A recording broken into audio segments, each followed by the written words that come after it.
Hey, yo, what's good with everybody, man? I hope everybody's having a productive day, feeling blessed. And like I always say, it's one life, one chance. We only got one chance to do this right. Let's get it done. Now, with that being said, man, I'm going to show you guys a scandalous story.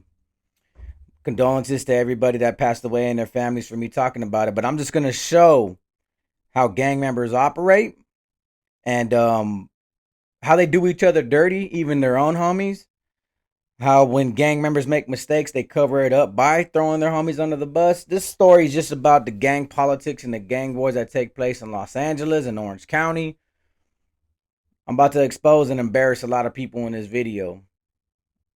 I'm not trying to bring up old news. I'm not trying to bring up, old wounds that are trying to heal, but the story that needs to be told. So let's get right into the video. Now, I want you guys to bear in mind that I got access to the paperwork by people involved in the case. Gave me permission to use it. And the police report alone, it's called the murder book.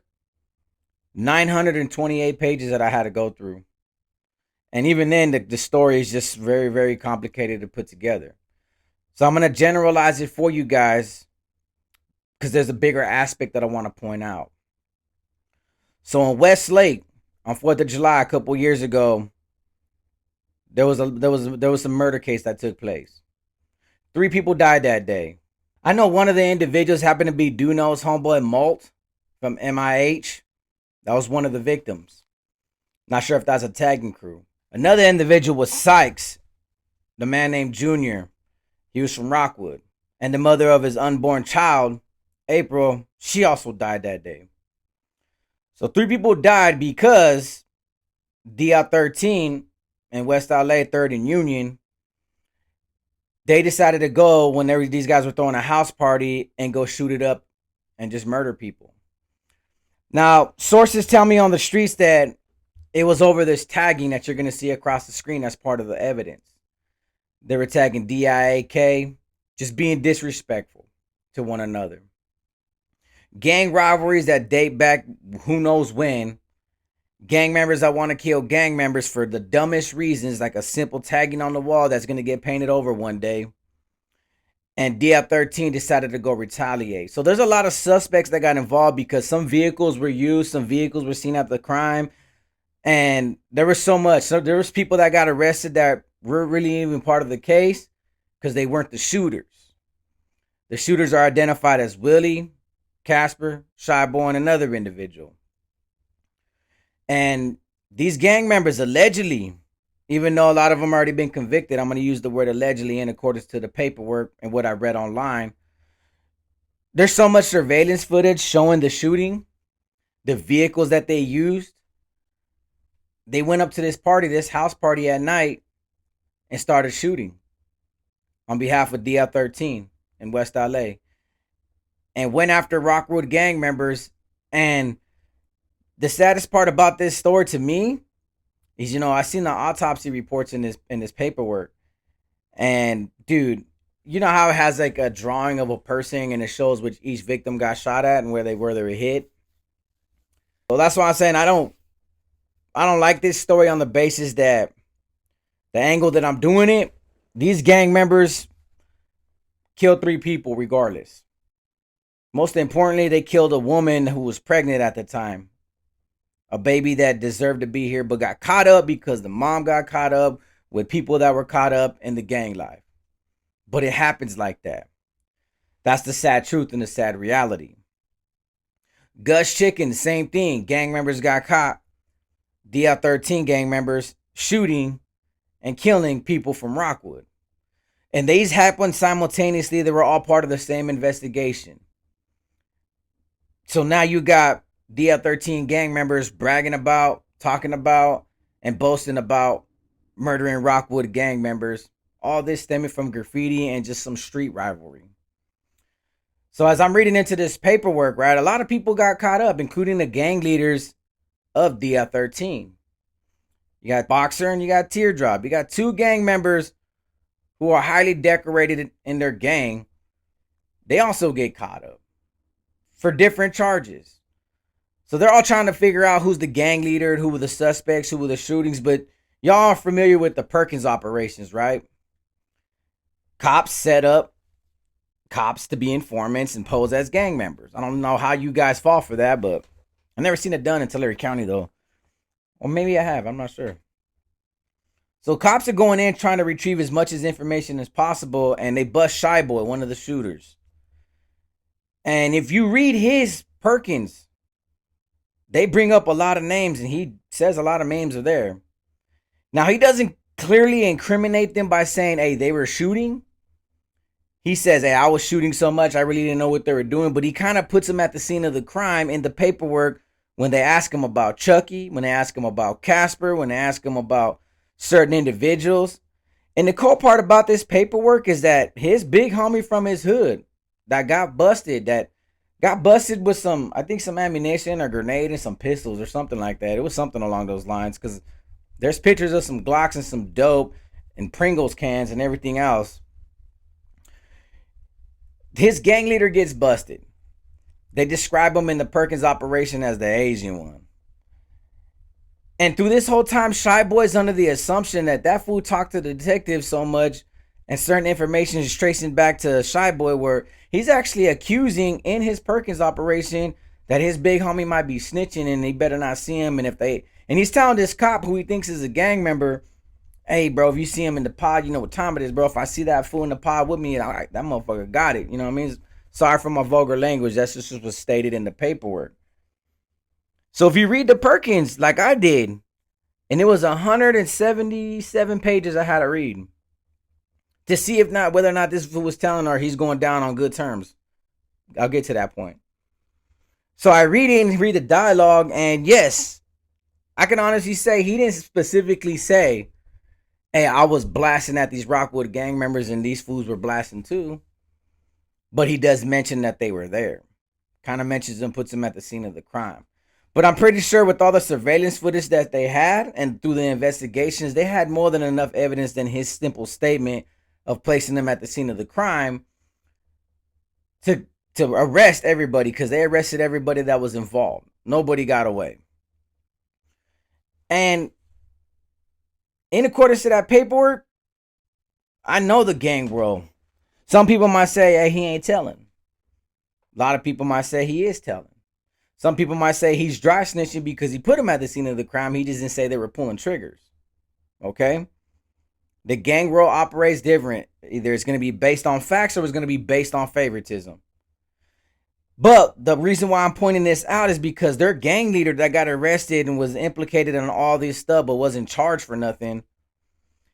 You got Shy Boy, who's going down as the shooter, clearly identifying his big homie, his Asian homie, as being a snitch, that he's possibly snitching. Even though there's no valid proof, it's just an instinct that he has. Like, he knows for a fact that fool's telling.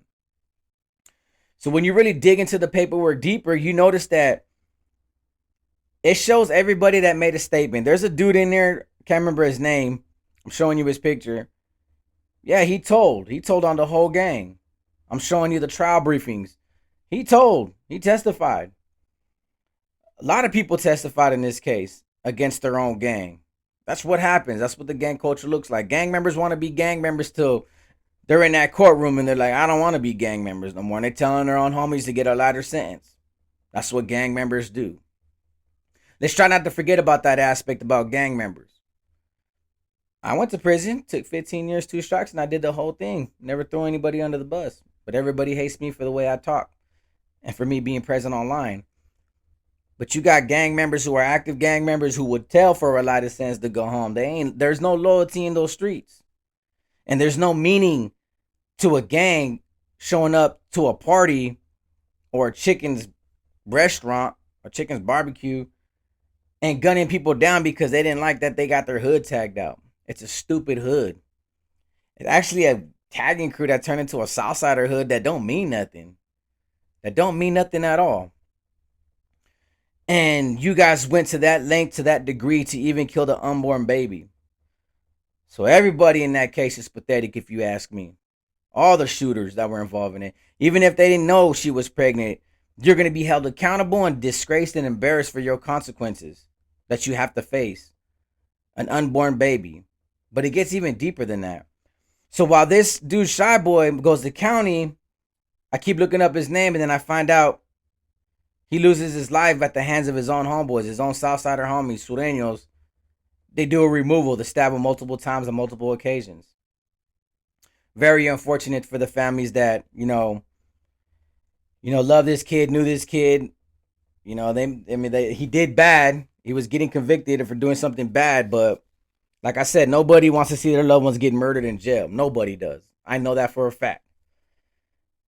But the word on the street is, it was over drugs and a misunderstanding in county jail. So his hood said that Shy Boy died for the hood. But DI-13 in West LA is different from Wendell Park area in Orange County or something like that.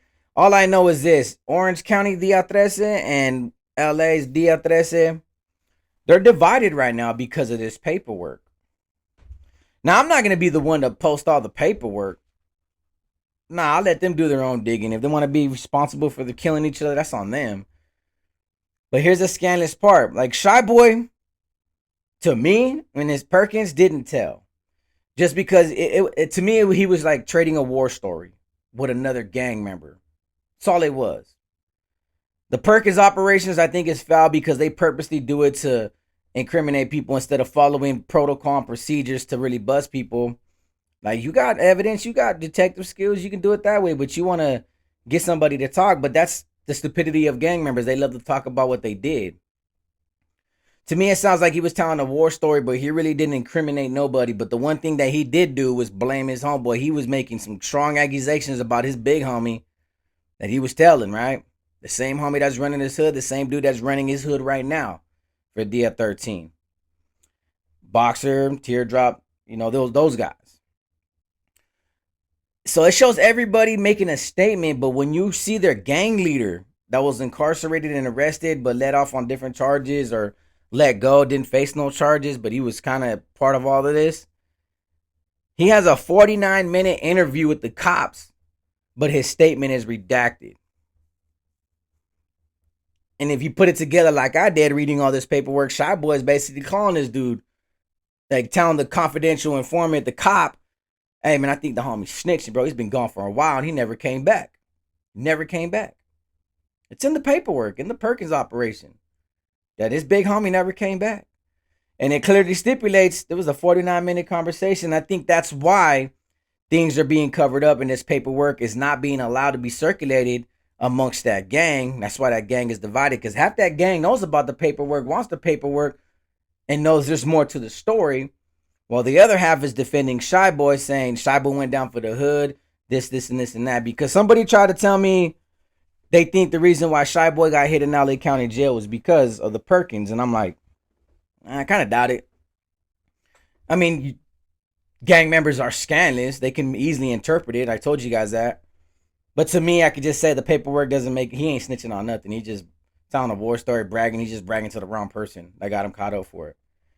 Maybe he did die, unfortunately, in county jail over some drug circumstances and Sureño politics, because you know how scandalous Sureños can be. They think it's because of that, but on the basis that their hood is glorifying Shy Boy, that he went down for the hood for the things that he did on July 4th, that's what separates this gang. And that's why these gangs are kind of feuding on the streets and trying to wonder why. Because certain parts of this gang are building alliances with rivals that are rivals with the other half of the gang. These alliances is to make this certain gang stronger so they can defend themselves and protect themselves. But everybody on the streets knows, if I know, they know, that their gang leader has a 49-minute statement to the cops redacted that was not put in the paperwork, and no one's ever going to know about it other than the police department. And he got away scot-free. And he got found with stuff. Didn't face no charges, no nothing. And that's the aspect I want to talk about in this video. Because I had to do a lot of digging. I've been doing this story for months. Asking certain people, reaching out to Orange County, reaching out to LA. People anonymously, give me information, tell me some stories, and it all adds up. Is that they can blame one of the shooters as being a snitch when there is no paperwork that I read that he was a snitch, and he got deemed no good, and he's on the SNY yard like, Nothing I could do, bro. Nothing I could do. We killed a pregnant girl. We were all gonna go down for it. And look what happened. They don't know. Nobody really knows the real reason why Shy Boy got hit. But he has an understanding like they were coming after everybody, all the shooters, because of that pregnant girl. But let me tell you how the Mexican Mafia got involved in this. Because this investigation is being conducted, you don't think detectives are like, hey, bro, let's go find out what the penal system knows and ask them if they know anything. Nah, cops and detectives are just doing their investigative, practices on the streets, their job. But IGI makes a phone call to that department and says, hey, are you guys conducting an investigation about this 4th of July shooting? And I'm showing you the paperwork right here. Because a Mexican Mafia member from Dogpatch, from Frogtown, Arnie, his name's all in it. He was reaching out to the streets trying to figure out what happened and why a pregnant girl got killed. Well, rumor on the streets is that she was affiliated with Frogtown, even though she was dating a guy from Rockwood and having a baby by him. No, there were some more accusations about that, but that's all I'm going to say because, like I said, I couldn't confirm none of that. So I let it be. Like, she had some type of affiliations. I don't know if she was related to anybody, but you got Mexican Mafia members in prison. In prison, making phone calls to certain individuals, and I'm showing you the paperwork right here, and I'm showing you the statements that were caught on wiretaps. This right here is a prime example and a clear indication that, yeah, these IGIs, they tap these Mexican Mafia phones. These fools think they're really getting away with it. They're just letting them build a case, a very, very big one. Because the moment they heard about it, the IGI alerts detectives like, hey, a Mexican Mafia is looking into this, and these are the dudes that he called, and this is what was being said about that case. All this stems from some graffiti. Rockwood gang members tagging up some graffiti, and DI-13 felt like it was in their nature and their best interest to retaliate and start killing people. Then the gang leaders get busted, cover up some paperwork, and let everybody fight amongst themselves and let people get deemed no good by the system and by big homies. A lot of people's lives were ruined in the first place initially with both shootings, only to follow up with people that are involved in a gang that were homies with each other, were turning on each other. One dies in county, the other one gets deemed no good in prison when he hits the prison, so he has to go SNY. All the while, the people that are leading this gang are free. Just living their lives, doing what they want, posting on Instagram.